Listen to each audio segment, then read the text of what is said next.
Hey Mama, welcome to the Mrs. Mummy PhD podcast. I'm your host, Dr. Michelle Gibbs, wife, mama of 3, and doctor of the PhD kind.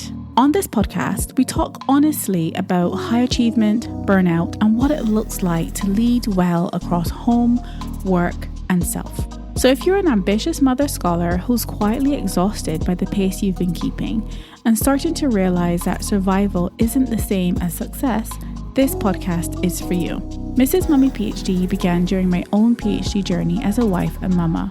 Today, as a postdoctoral scholarly mama working across 2 leadership roles, this work has evolved. It's no longer just about finishing the PhD well, it's about creating sustainable ways of learning, leading, and living at any stage of your journey without losing yourself in the process.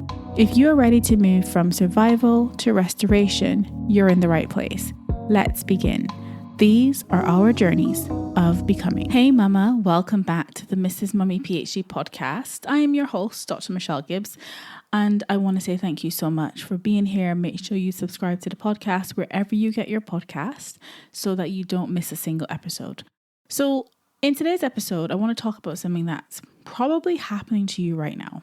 In the middle of the summer, when you are supposed to be on break from several things and potentially resting from several things, but that's not always the reality, right? Because everything is telling you to keep going, to keep pushing, to use this time to work even harder, to push even harder, the expectations, the performance pressure, the sense that if you slow down, if you pause, that you will fall behind. And so this is inevitably making you think that you need to keep achieving, keep producing, keep being busy, and that's how you achieve success. And you're drifting. You're slowly drifting without even noticing it. And so this episode is for you if you feel that you have been so busy that you have actually lost track of who you are. Like you don't even know what you want anymore because you've been so busy meeting everybody else's expectations for such a long time that you don't even know your own expectations. And this is for you if you look in the mirror and you don't even recognize this person anymore. Because when was the last time you even looked in the mirror, right? I was that mama. Last year, I went through a period of quiet burnout. And I did not recognize that version of myself. I drifted so far from myself, from who I actually want to become, that it took stepping back from lots of things because I was quietly burning out to actually wake myself up. And then I realized that the problem isn't just that I was pushing myself way too hard. The problem is that I disappeared in all of that. And I think that there's a kind of underlying truth behind all of this. And I think it's something that we often overlook and we don't even think about. So let me illustrate what I mean here when I talk about what all of this is actually costing you. So, like I said, you are very busy. Your schedule is full between work, study, academic work, family, lots of expectations and obligations in the midst of all of that. And that looks like the superficial issue. And so you might think, I just need to manage my time better. I just need to think carefully about my next opportunity and what I'm going to pursue next. Or I'm just going to just do it this last time because there will be a time in the future where I can rest. I don't need to worry about rest right now. I'll get to that point once I've achieved this or that thing. And these issues feel real and they feel like this is the issue. The busyness is the issue. The schedule is the issue. The timelines are the issue. Juggling all these things are the issue. But the real issue is that you've lost yourself in all of this. You don't know what you want anymore because every moment of your life is spoken for. Every minute of your week is allocated to something. Every decision is made out of obligation, not you actually deciding and choosing what you want. What do you want? You struggle to answer that question because you haven't sat with yourself long enough to even ask that question. So you don't know who you are anymore. Yes, you're a mother, you're a scholar, you're a wife or a partner, you're an employee. You are everything to everyone. But who are you underneath all of that when all these roles are stripped away? You don't know because you haven't had the space to even find out. You are operating by default, not because you want to or that you chose that, but it's because that's what happens when you are so busy that you have no space to be intentional. And everybody's telling you how you need to spend your time, what you need to prioritize. The expectations will tell you that for sure. Pressure will tell you when to stop. But here's the thing, it never tells you to stop. So you just follow, you just drift along, you just keep pushing and pushing and pushing. And here's the real cost of that. The real cost of that is you become disconnected from yourself. You're making decisions based on what should matter and not necessarily what actually matters. You're pursuing goals that weren't even yours in the first place.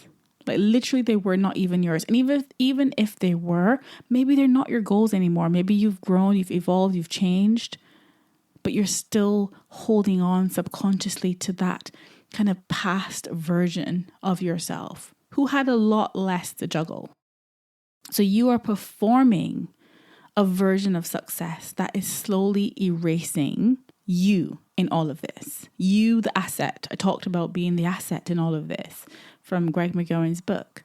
But you're erasing that asset. You're eroding it by performing this version of success that doesn't apply to your life right now. Maybe you've outsourced so many things that it feels you've outsourced your entire life. Not that you want to do that, but by being so busy with everything else, there is actually no space for you to just be, to check in with yourself, to notice, to breathe again. And the hardest part of all of this is that you actually feel guilty about it. You feel that you should be doing even more, achieving even more, being even more, while simultaneously you are disappearing. And yet you think you should be doing more. When I was in my quiet burnout, and I call it quiet burnout because it was so subtle that I did not even realize that I was falling into this trap. And so the trap is that you think, okay, I know I'm stretched to capacity. I know that I'm probably taking on more than I can actually manage, but my brain is telling me to do even more. It's saying you're not enough. You need to prove yourself. You need to do more. And so the real question that I had to sit with was, what is all of this busyness costing me? It was costing me my clarity. I lost sight of that. It was costing me my agency. I was too busy to even make decisions for my own self. So I just kind of drifted into things that just came up. It costed me my sense of self to get to a place where I'm like, Michelle, what is going on? It costed me my peace. And so what I want to talk about is presence as resistance to that and using intention to prevent the drift, because everything around you is pushing you toward that drift, to push, to keep going, to follow the default path, to be traditional, to be busy all the time, to keep achieving things, to keep performing. And by the way, I have nothing against high achievement. I have nothing against doing well, because I want those things as well. I have achieved those things. I have sought those things out, and I think there's nothing wrong with those. The problem comes when it begins to cost you yourself. So when I talk about presence, I'm talking also about presence with yourself, intentionally carving out space to know her again, to check in with her, to breathe again. It's you kind of saying, I don't want to drift anymore. I'm not letting all these expectations of society and everyone else around me, and the pressure to do it all, and the pressure to keep proving, and all the busyness. I'm not letting these things decide who I am and who I am becoming. And so you may be wondering, well, what does that look like? And what does that intentionality against the drift actually look like? For me, it's looked like intentional time with myself. And this is not a luxury, by the way, but this is an essential commitment to myself. Having time in my week where I'm not at anybody's job, serving anyone else, but just really reconnecting with myself, remembering who God created me to be, remembering the purpose that I have been given in this life, and purposes, I should say, because again, I think that can be plural. It looks like asking myself, what do I actually want? When I am not running around like a headless chicken, what do I actually want? Who do I actually want to become? How can I define or redefine my journeys of becoming? It looked like pausing and noticing the path that I was on. Who have I become in the middle of all of this busyness? Do I like how this feels? Do I want to continue operating like this? And then it also looked like choosing, making the decision that I am going to know myself again. I am going to reconnect with her. I am going to become her again, the version of myself that existed before survival mode took over, before I found myself in this trap. And I'm not saying that this is about working less, although, yes, that may help. Taking a slower pace, that may help. I think it's about being intentional in an environment that's trying to keep you distracted and on autopilot. So instead of focusing on your journeys of becoming, you're busy being distracted by lots of pit stops and lots of points of interest along the way. And you've lost sight of the goal. You've lost sight of the journey that you are on, which is your becoming. And this really matters because I don't believe that as scholarly mamas, that we can lead ourselves well if we don't know ourselves. And if you don't even notice yourself drifting, if you're not present enough to even notice that, how can you interrupt the drift? For me, the secret sauce is presence. Presence is how you reclaim her. Presence is how you become her again. Presence is how you reclaim yourself. And I remember having a conversation when I was in the midst of the madness last year. And in that conversation, this person asked me, you know, what's for you in your future? What's next for you? And I actually could not answer the question because I was literally lost for words. I have been so busy meeting all the obligations, reaching milestones, performing success, doing all the things that I'd actually lost track of what I actually wanted. Because I was drifting, I disappeared in the middle of all of that busyness. And when I made the decision to go part-time again, to carve out some intentional space for myself, not space to be more productive for work, not space to do more things for more people, but space to just be. I think things really began to shift. I started challenging myself with these questions. What matters to me? What fills my cup? What journey am I actually on? Who am I becoming? Who am I when I am not performing for everyone else? Who am I when I am not achieving stuff? Who am I when I am not winning? Who am I? What do I actually want? And yes, the answers came slowly. They did. With lots of prayer, lots of, reflection, those answers gradually came. And in knowing myself again, I realized that I could lead myself differently, make different choices, pursue goals that were actually mine, not the ones that I inherited from everybody else's expectations. Because the truth is that reclaiming yourself does not happen overnight. It requires lots of intentionality because you're operating in systems that are very good at making you drift away from that. And so you have to make that decision for yourself that I want to get to know her again. I don't want to be erased from my own story. I just want to change the narrative. And so as I bring this episode to a close, I know this is a short episode, but as I bring it to a close, I just want to remind you to be where you can, where it's possible, intentional.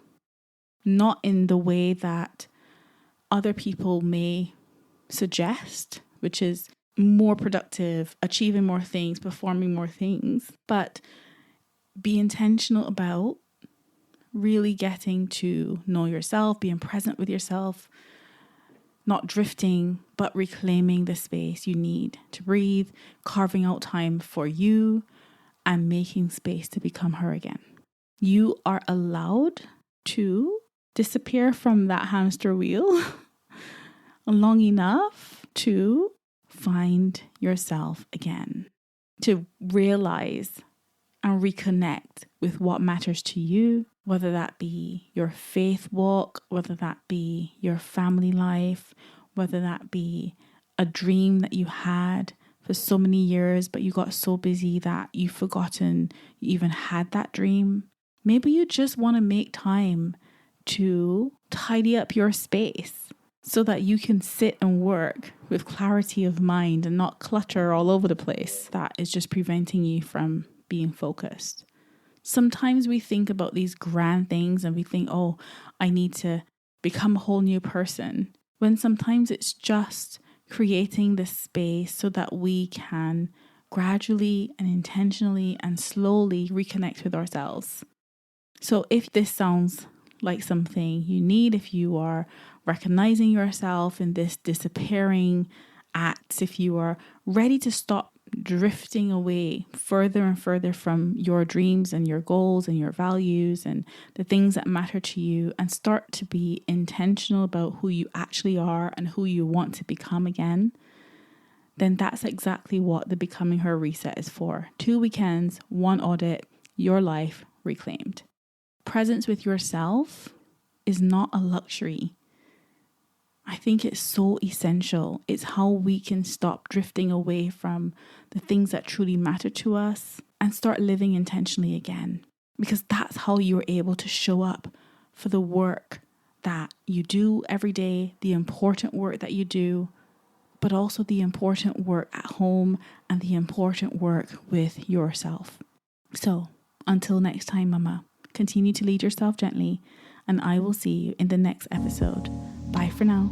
Thank you so much for listening. If something in today's conversation resonated with you, I want you to know this. You don't need to have it all figured out before you take your next step. This work is all about learning to lead yourself first in ways that honor your capacity, your work, your home, and yourself without burning out in the process. If you'd like to continue the conversation beyond the podcast, you're warmly invited to join Scholarly Mamas The Letter, a quiet monthly newsletter for mother scholars who value purpose beyond titles, presence at home, and peace within. You can sign up at scholarlymamas.com. And if you're feeling stuck, stretched, or just not where you want to be, you can book a free 30-minute call to help you gain clarity and explore what support might look like in this season to get from where you are to where you want to be. You can also connect with me on social media at Mrs. Mummy PhD, where I share reflections on ambition, motherhood, sustainable self-leadership, all the things, for high-achieving mamas like yourself.